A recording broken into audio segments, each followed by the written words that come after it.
মারিয়া একটা বস্তা কাঁধে নিয়ে রানার বাসার সামনে গিয়ে ১,০০,০০০ টাকার একটা বান্ডিল ফেলে এদিকে ওদিকে বোতল খুঁজতে থাকে।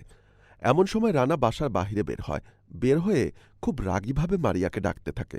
রানার ডাক শুনে মারিয়া সেখান থেকে তড়িঘড়ি করে চলে যেতে থাকে। রানা দেখতে পায় তার পায়ের কাছে ১,০০,০০০ টাকার একটা বান্ডিল পড়ে আছে।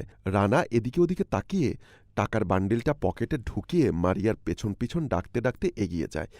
কিছুদূর যাবার পর রানা গিয়ে মারিয়াকে ধরে ফেলে এবং মারিয়াকে বলে, এই টোকাইয়ের বাচ্চা টোকাই, তুই আমার বাসার সামনে কি করছিস? হ্যাঁ, কি চুরি করতে এসেছিস সেখানে? সত্যি করে বল, জানিস না এখানে টোকাই ঢোকা নিষেধ? বলেই মারিয়ার গালে কষে কয়েকটা চড় বসিয়ে দেয়। তখন মারিয়া কাদো কাদো হয়ে বলতে থাকে, সাহেব বিশ্বাস করেন, আমি চোর না, আর আমি এইখানে কিছু চুরি করতে আসি নাই।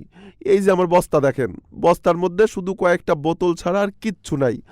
আমি খুব গরিব সাহেব, এই বোতল টুকিয়েই আমার সংসার চলে। তখন রানা বলল, ও আচ্ছা, তাহলে তুই চোর না? এবার রানা মারিয়ার গালে হাত বুলাতে বুলাতে বলল, দেখ তোর মতো এত সুন্দরী একটা মেয়ে কিনা বোতল টোকাবে? না না, এটা কেমন করে হয়?